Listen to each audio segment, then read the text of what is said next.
আপনি একটা গুরুত্বপূর্ণ পদে একজন লোককে বসিয়ে দিয়েছেন। তার বয়সটা কিন্তু একটা ফ্যাক্টর রে ভাই, তার বয়সটা একটা ফ্যাক্টর।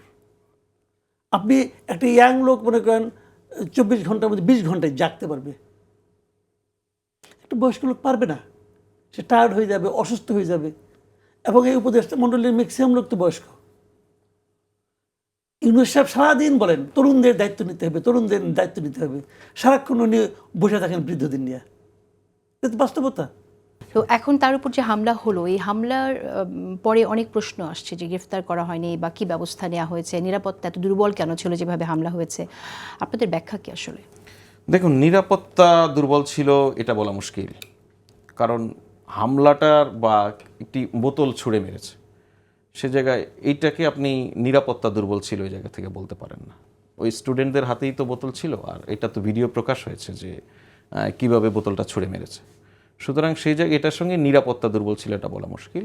ওই হামলায় তাকে অ্যারেস্ট করা হয়নি কেন, বা শিক্ষার্থী তিনিও একটা ব্যাখ্যা দিয়েছেন এটা নিয়ে। পুলিশের যেহেতু একদম টোটাল বিষয়টা নিয়ে পুলিশ প্রাথমিক তদন্ত করছে, সে যে উপদেষ্টা আক্রান্ত হয়েছেন তিনিও এটা নিয়ে কথাবার্তা বলছেন। সুতরাং এটা নিয়ে তাৎক্ষণিকভাবে একজন শিক্ষার্থীকে অ্যারেস্ট করে ফেলার মধ্যে কোনো সমাধান নয়। তবে এটা যে উচিত হয়নি এটা কিন্তু জগন্নাথ বিশ্ববিদ্যালয়ের শিক্ষার্থীরাও বলছে বা সাধারণ মানুষও বলছে, উপদেষ্টা নিজেও বলছেন এটা করা উচিত হয়নি। তো এটা পরবর্তী পদক্ষেপ কী হবে সেটা আসলে এখনকার যে পরিস্থিতি আছে সেই পরিস্থিতিটা গুরুত্বপূর্ণ। কারা করেছে এটা কি আপনারা জানেন? কারণ এখানে তো আমরা শুনছি যে মাহফুজ আলম ইঙ্গিতও দিয়েছেন যে কারা করেছে তিনি জানেন। আপনাদের কাছে কীরকম তথ্য? আমার কাছে এই পর্যায়ে এখন পর্যন্ত কোনো তথ্য নেই কারা করেছেন। মাহফুজ আলম যেহেতু একটা ইঙ্গিত দিয়েছে, আপনি বলছেন নিশ্চয়ই তিনি তথ্যের ভিত্তিতে দিয়েছেন, আমরা সেটাতেই থাকতে চাই আপাতত।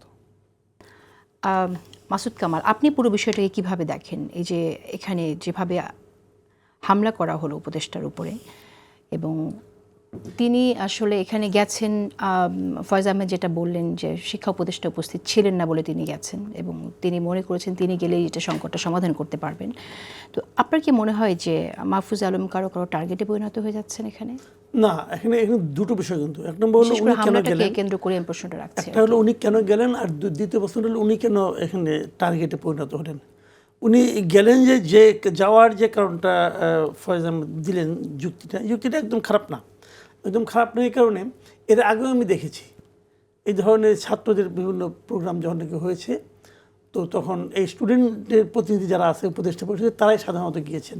যেমন একবার আমি দেখলাম যে আপনার ওই যে পঙ্গু হাসপাতালের ওখানে যে অবস্থানটা হলো, ওখানে কিন্তু এই স্টুডেন্ট নাহিদ ইসলাম এরা গিয়েছিলেন, কিন্তু ওই সময় উনি উপদেষ্টা ছিলেন। এটা ভালো যুক্তি যে এরা যেহেতু স্টুডেন্টদের সঙ্গে এরা এক ধরনের একাত্ম বোধ করে, আন্দোলনে একসঙ্গে তারা ছিলেন, তাদের প্রতি এক ধরনের ফিলিংস কাজ করে, এটা হতে পারে। কিন্তু তারপরে আমি বলবো সিআর আবরারের অনুপস্থিতি আমার চোখে লেগেছে। উনি চিটাগাং ছিলেন, হ্যাঁ সমাবর্তনে ছিলেন, চলে আসতে পারতেন, আসার এত সমস্যা না। উনি তো গাড়িতে আসছেন, আমার তা তো মনে হয় না, নিশ্চয়ই প্লেনে আসছেন। তো ফ্লাইটে আসলে পরে এই ঘটনা তো কালকে আপনার মানে কী হলো, মাহফুজ আলম তো গিয়েছে রাতে, উনি তো সকালে যায় নাই, দুপুরে যায় নাই। তো তখন সিআর আপনারা আসতে পারলেন না কেন আমি বুঝতে পারলাম না। হয়তো উনি ভেবেছেন যে উনি হয়তো পারবেন, আমার যাওয়ার দরকার নেই। এটা হয়েছে কি আমি বলি আপনাকে, এগুলোকে মানতে হবে, এটা হলো বাস্তবতা, যে খালি বললে তো লাভ নাই। আপনি একটা গুরুত্বপূর্ণ পদে একজন লোককে বসিয়ে দিয়েছেন, তার বয়সটা কিন্তু একটা ফ্যাক্টর রে ভাই, তার বয়সটা একটা ফ্যাক্টর। আপনি একটা ইয়াং লোক মনে করেন 24 ঘন্টার মধ্যে 20 ঘন্টায় জাগতে পারবে, একটা বয়স্ক লোক পারবে না। সে টায়ার্ড হয়ে যাবে, অসুস্থ হয়ে যাবে। এবং এই উপদেষ্টা মণ্ডলীর ম্যাক্সিমাম লোক তো বয়স্ক। ইউনূস সাহেব সারাদিন বলেন তরুণদের দায়িত্ব নিতে হবে, তরুণদের দায়িত্ব নিতে হবে। সারাক্ষণ উনি বসে থাকেন বৃদ্ধদের নিয়ে।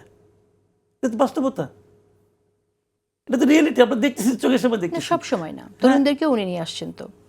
হ্যাঁ, এই উপদেষ্টা মণ্ডলীর গড় বয়স্ক তো জানেন আপনি, অ্যাবাভ 60। ওই তরুণগুলি যোগ করে ভাগ করে দেখেন না, যুক্তরাষ্ট্রের প্রেসিডেন্টের বয়সে চিন্তা করলে তো সে চেয়ে কম। তর্ক করার মুড আসছে, আমারও আসছে। তর্ক করতে চাই না, আসলে আলাপ করি, কোনো সমস্যা নাই। না, যুক্তরাষ্ট্রের প্রেসিডেন্টের বয়স চিন্তা করলে সেই তার চেয়েও তো বেশি বয়স, তাই না? যুক্তরাষ্ট্রের প্রেসিডেন্ট সারাদিন বলে না যে তরুণদেরকে দেশ চালানোর দায়িত্ব নিতে হবে। আমার প্রেসিডেন্ট তো বলে, আমার উপদেষ্টা তো বলে তরুণদের দেশ চালানোর দায়িত্ব নিতে হবে। এই কথার মধ্যে দিয়ে কি উনি এই কথা বলে যে শুধু তরুণরাই দেশ চালাবেন? আমি তো শুধু বলি নাই, আমি তো শুধু বলি নাই রে ভাই, রেশিওটা কত বলেন না। এটা তো মাহফুজ আলম নিজেও বলতেছে যে 3 ডজনের মতো মাত্র 2 জন তারা ইয়াং, 2 জন তারা ছাত্র প্রতিনিধি। তাহলে আমার তো মনে হয় যে তাহলে এখন তরুণদের আরো ইনক্লুড করা উচিত। ফয়েজ আহমেদ, আপনার কি মনে হয়? আপনারা আমি এই কিন্তু আবার ব্যাপারে সেটা বলি নাই। পরামর্শ দিতে পারবেন কি? আমি কিন্তু আবার সেটা বলি না, আমি এটা অন্য প্রসঙ্গ বলছি। আমি যেটা বলেছি সেটা হলো যে সিআর আবরার সাহেব বয়স্ক একজন লোক, ওনার পক্ষে চিটাগাং থেকে এসে আবার ওখানে যাওয়ার মতো শারীরিক এনার্জি ছিল না। এটা আমি এই কথা বলার চেষ্টা করেছি আর কি, যে তার মধ্যে প্রাসঙ্গিকভাবে আপনার কাউন্টার কোশ্চেনের কারণে ওই প্রসঙ্গটা চলে এসেছে। কিন্তু মূল বক্তব্যটা হলো এই সমস্ত কাজে না মোর এনার্জেটিক লোক দরকার। যে কাজটা ফয়েজ আহমেদ পাবে সেই কাজটা মাসুদ কামাল পারবে না। এটা বয়সজনিত কারণেই পারবে না, এটাকে মেনে নিতে হবে। এটা যদি মেনে আমি না নিয়ে বলি না ওর সঙ্গে আমি দৌড়ে লাগবো, তো লাগবো। দেখা যাবে যে ও চলে গেছে এখানে, আমি এখানে হামা করে দিচ্ছি। আমি এটাই reality। আসলে এগ্রি করলাম না এই জায়গাটায়, কারণ আমার আপনি কাছে করেন মনে না, হয় আপনার হয়তো অন্য অভিজ্ঞতা আছে। একইভাবে আবার স্পিরিট যেই দ্বারা কাজটা মানুষ চালিত বয়সের হয় এই কারণেই জায়গায় আর কি। মাসুদ ভাই পারবে সেটা আমি হতে পারবো না। হ্যাঁ, তো এই বাস্তবতা তো আছেই। তো আর আপনি যেটা বলছেন যে আমার কোনো পরামর্শ, আমি তো চাই যে আরো তরুণরা আরো উপদেষ্টা হোক। তো আমি তো তরুণদের প্রতিনিধি, সেই হিসেবে আমি চাইবো। এই বিষয়ে সিরিয়াস কোনো অপিনিয়ন নাই। তবে আমার কাছে মনে হয় একটা বিষয় কি, আপনার ভাই যেটা বলছিলেন, ভাইয়ের ওই শেষ জায়গাটাই বলছি যে হয়তো ভাই শুধু বয়সের বিষয়টা বিবেচনা করছেন, অভিজ্ঞতা একটা গুরুত্বপূর্ণ বিষয়। আমি সেটা হয়তো মাসুদ কামাল ভাইয়ের সঙ্গে আসলে পারবো না। অভিজ্ঞতা মাসুদ কামাল ভাই অনেক এগিয়ে। তো সুতরাং হয়তো প্রফেসর ইউনূস যেরকম তরুণদেরকে নেতৃত্বে এগিয়ে আসার কথা প্রতিনিয়তই বলেন, উনি আবার একটা বিষয়ও সবসময় বলেন যে মানুষের কোনো রিটায়ারমেন্ট বলে কিছু নেই। সুতরাং এই দুটো বিষয়ের একটা ব্যালেন্স আমরা ধরে নিতে পারি যদি মাসুদ কামাল ভাইয়ের গড় বয়স 60-তেও তারুণ্য থাকে। আসলে নাম্বার দিয়ে না, মানুষের চিন্তা এবং মননে। Definitely so